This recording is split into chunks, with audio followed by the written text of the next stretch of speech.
because once we vaccinate more and more people, then we can reopen the economy more safely.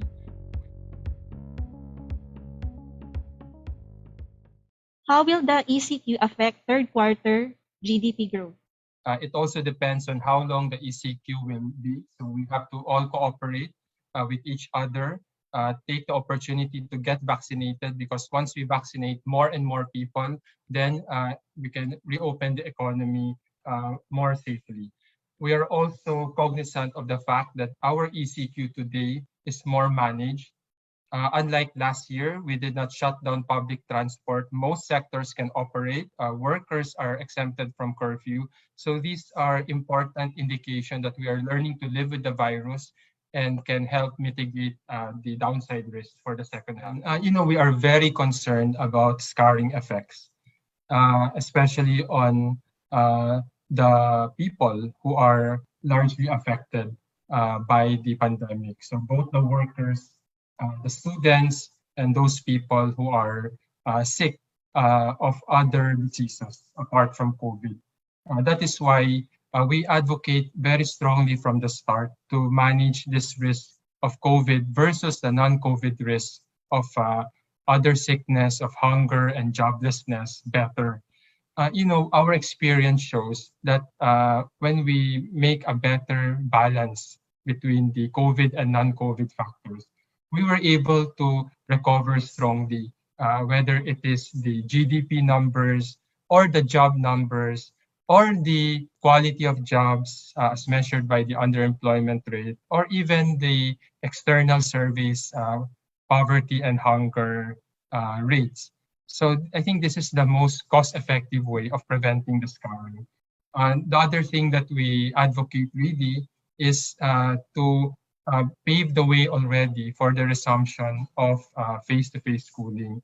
The long-term scarring effects also of students not being able to learn has a permanent effect also on their future productivity.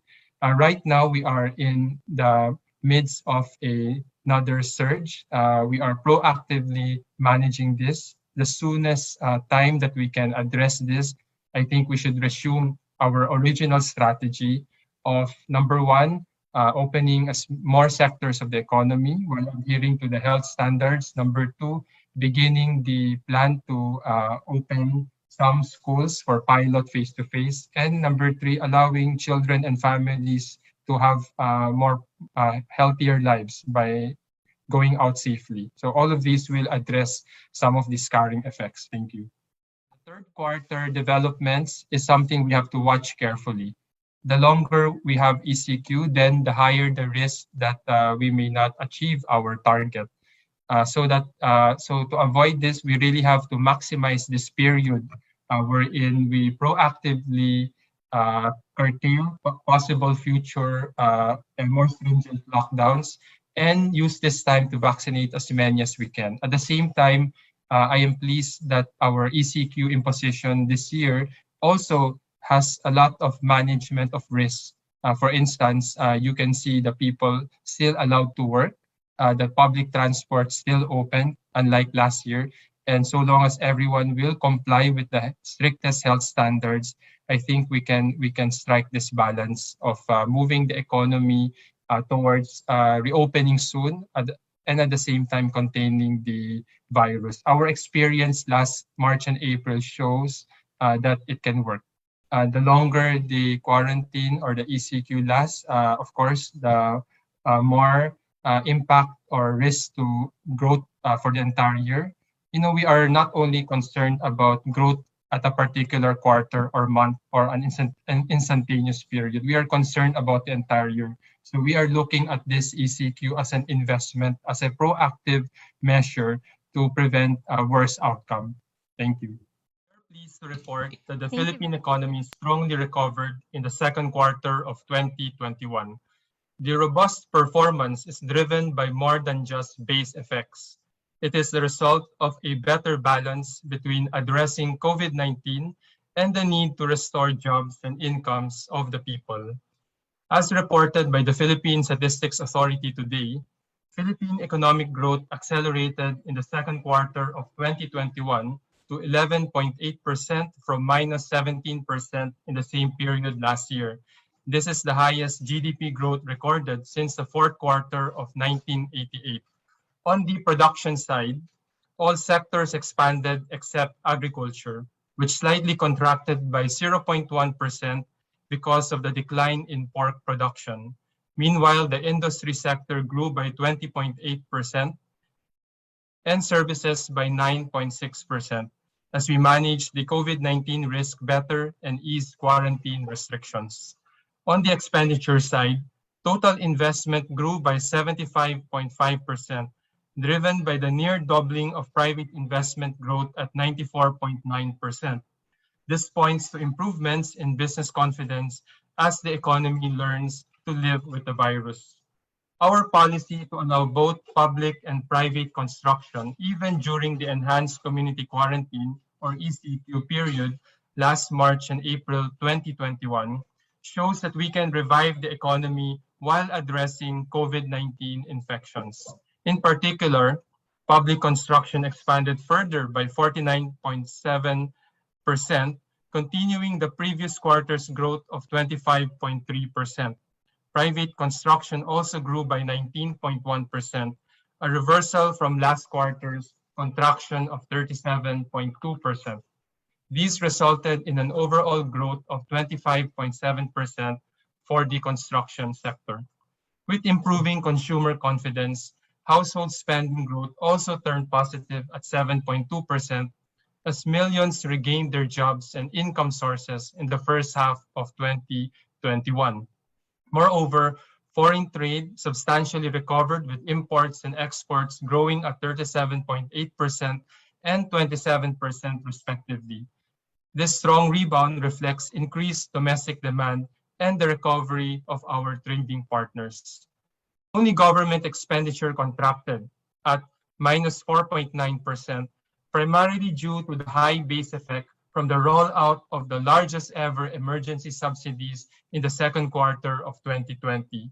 In summary, almost all sectors bounced back despite the imposition of the ECQ and the MECQ last April and May of 2021.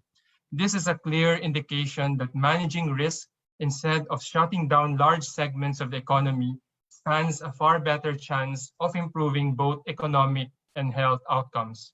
To illustrate, unlike last year's ECQ, where we shut down around 75% of the economy, we had much more latitude this year.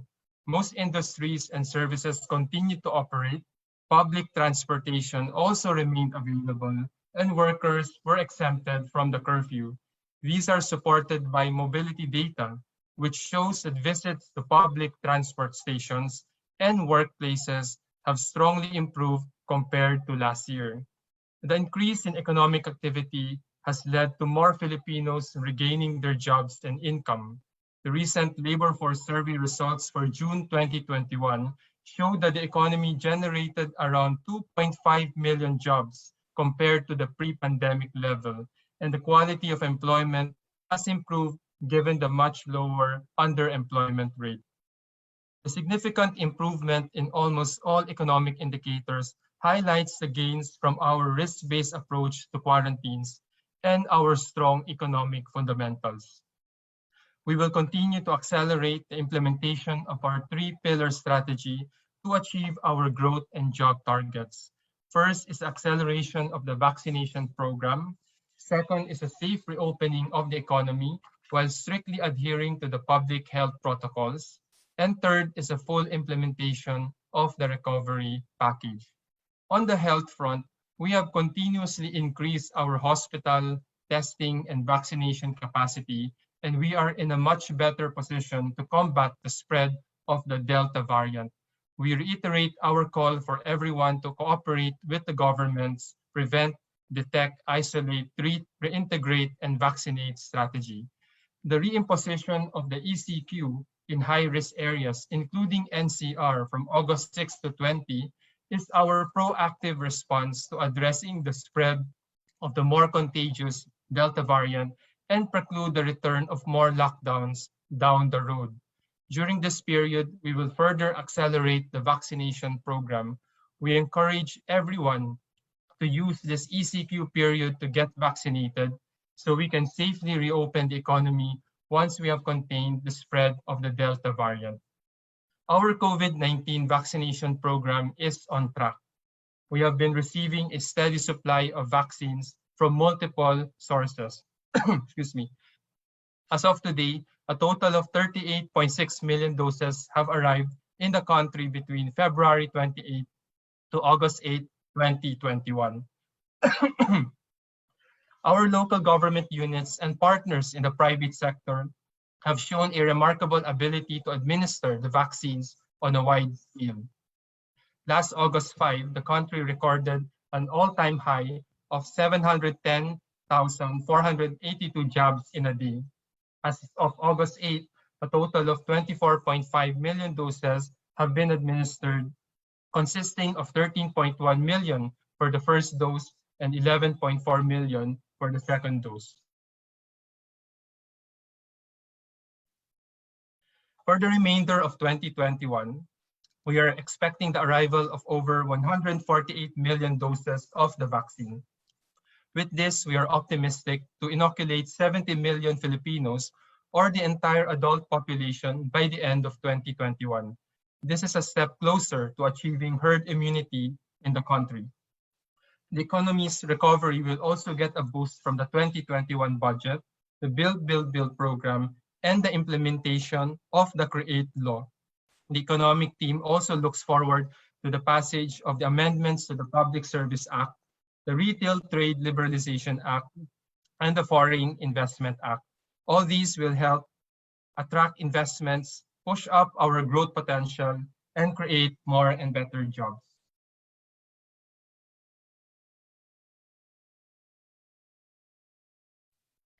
To help the people cope with the heightened quarantine, the government is providing emergency subsidies in ECQ areas. Moreover, the government is working to ensure stable and affordable food prices. Last May, the President signed Executive Orders 133 and 134 to address the spike in pork prices due to the African swine fever through a higher minimum access volume and lower tariffs. Since then, pork inflation has increased from 58.4% in May to 38.4% in July.